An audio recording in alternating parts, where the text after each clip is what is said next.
the way it is becoming very obvious that the Fulanis are hearing the hot in the hands of the president, talking about Senator Tinubu, particularly those who do not want Nigeria to have peace.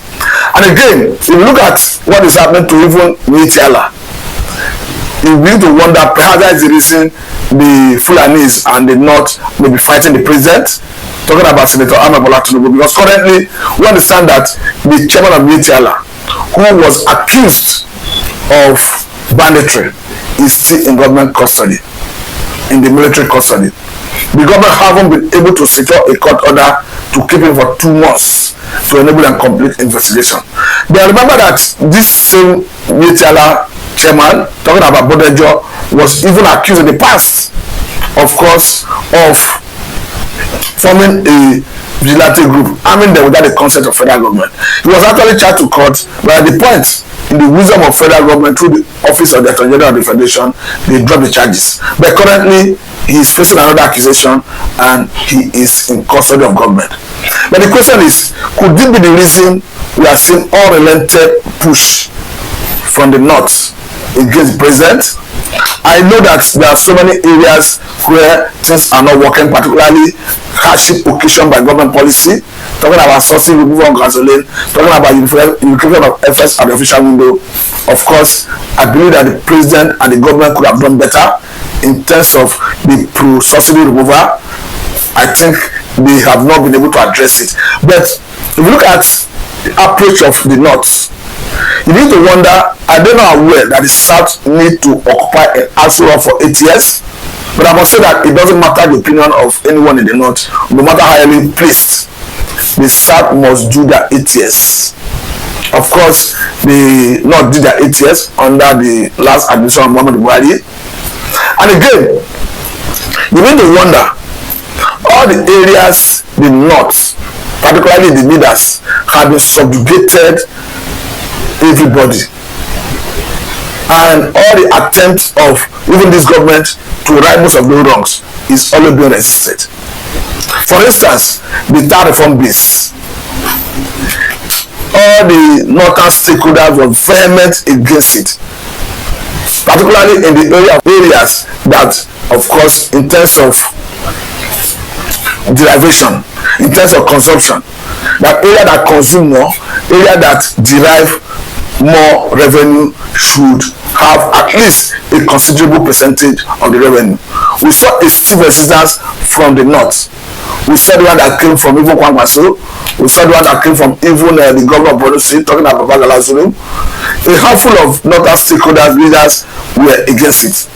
And what is even worrisome is that they use their number in the National Assembly to water it down. Because at the end of the day, most of those areas that seem to correct the anomalies was expunged from the bill before they pass it into law. Of course, the version the president assented to is different from what is contained or what was contained in the original proposal. So all the area they not felt that they wanted to use to reduce their revenue, they expunged it. So it looks as if a Tinubu is a match.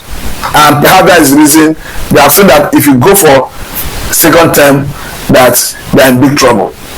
Because even the area of accusation against the president, talking about accusation of lopsided appointments, accusation of a project that is in the South, that is not in the North, you need to wonder, under Muhammadu Buhari, we saw heavy level of marginalization, heavy level of lopsided appointments. To the extent that if you go to the security area of Nigerian economy or Nigerian sector, you discover that about 17 positions, talking about from the Office of the National Security Advisor, Office of Defense Staff, Chief of Defense Staff, Chief of Army Staff, Chief of Naval Staff, IG of Police, name it, that of GSS, it is about 17 positions. They gave only about 3 or 4 to the South. Buhari took about 14 or so to the North. So you really wonder, why should they not be shouting about marginalization? I know that marginalization, lopsided appointment breaches federal character. But why Buhari was doing it, why is it that the North did not see it as something bad? It's a very big question. And the problem now is that anytime you try to raise any issue that borders on addressing any imbalance in the system, the North will always resist such change. just as I cited the tax reform bills.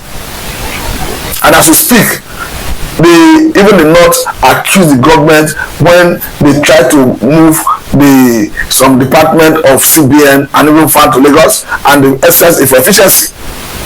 We saw Northern state leaders coming to question it.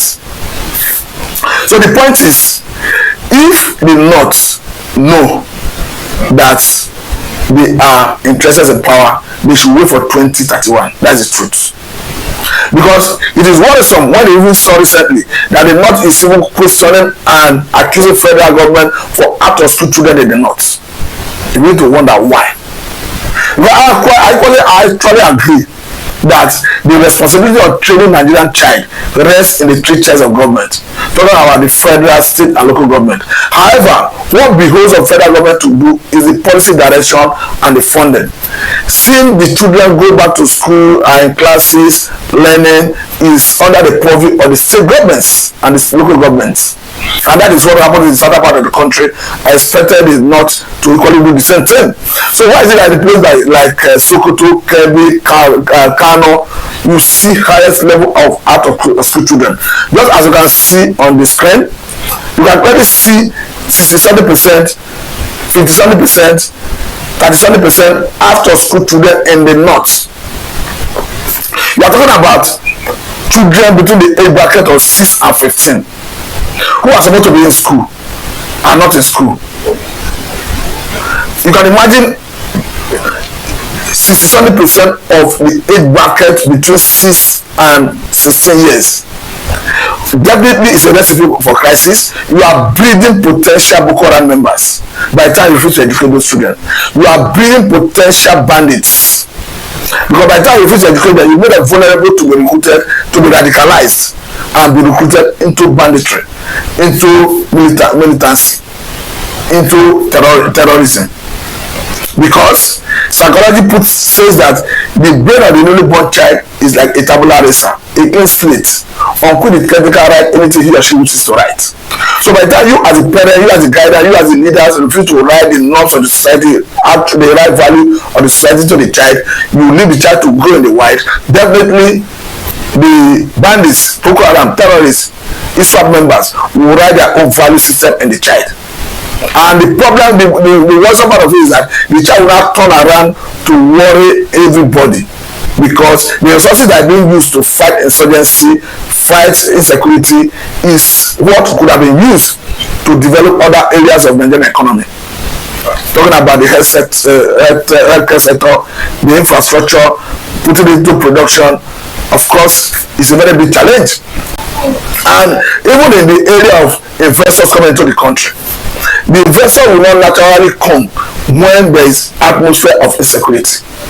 So it's going to show that the North have a lot in their hands to do.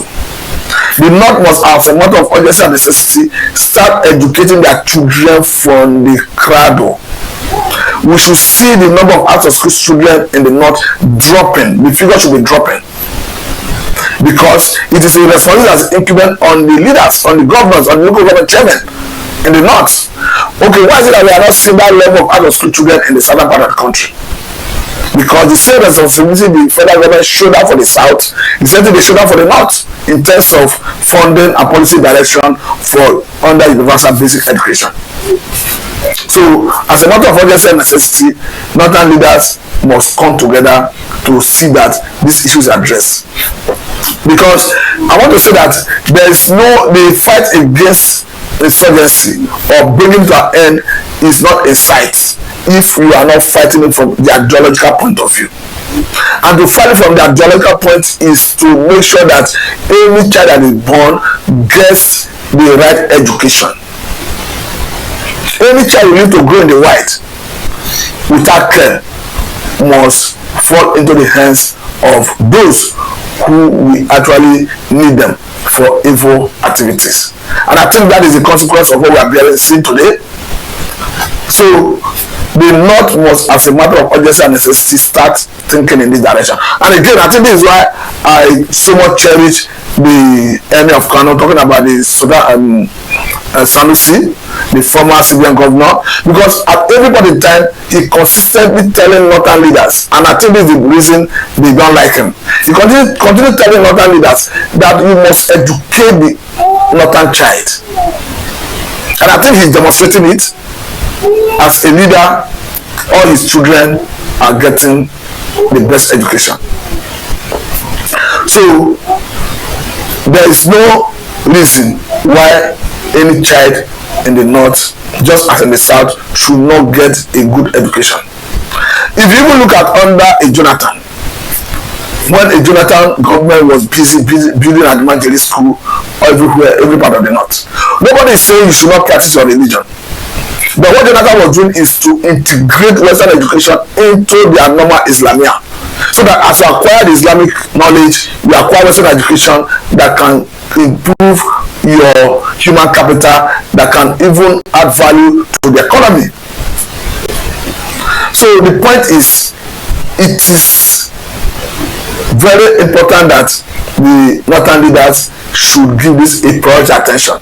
The reason I'm making this emphasis, the problem they create by not educating those children is not restricted to the north.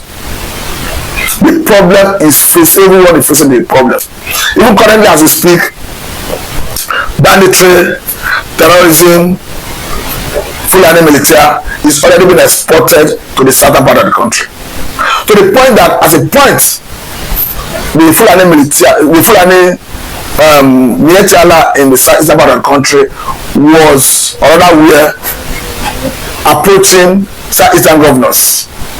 That was last year. That they wanted to float in security outfits. Even though the southeastern governors rejected it, turned down the request or other proposal, but people wonder what effrontery, what gave them that boldness. A region that is alien to you, you're a visitor, you are telling your host that they want to float a security outfit. I think that is exactly what we call subjugation. The intention was to subjugate, to conquer, to control the region. So the point is, the North must, as a matter of urgency and necessity, start educating their children. Because it's not acceptable that you leave your children uneducated and it turn around to be a trouble, a problem for everybody in terms of insecurity. Because if you consider the life of the number of life being lost on annual basis, you need to wonder.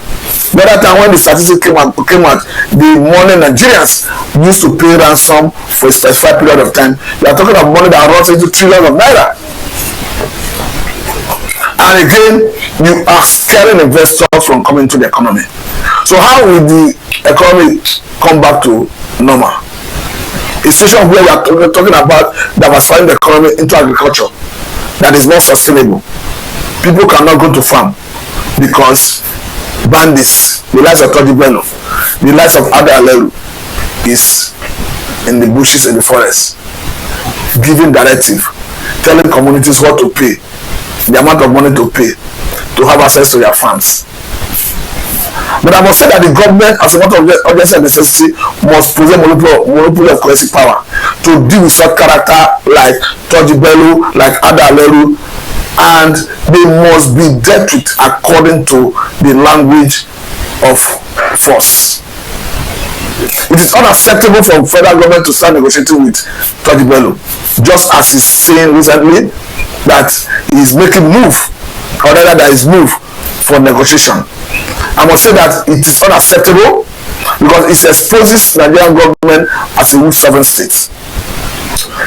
It should surrender and be prosecuted or be taken out in the battle, in the theater of operation, in the battlefield. That is the true option. For government to negotiate, it should be ruled out. Even the so-called Adaleru, who the other time held meeting with the governor of Zamfara and Katsina State. You are talking about a man who have a bounty of 5 million on his head. I must say that this is not acceptable. The government must, as a matter of urgency and necessity, derive monopoly of currency power to deal with them in the language they best understand, and that language is the language of force. Let me say very thank you for time. This is Language and Mr. Watt.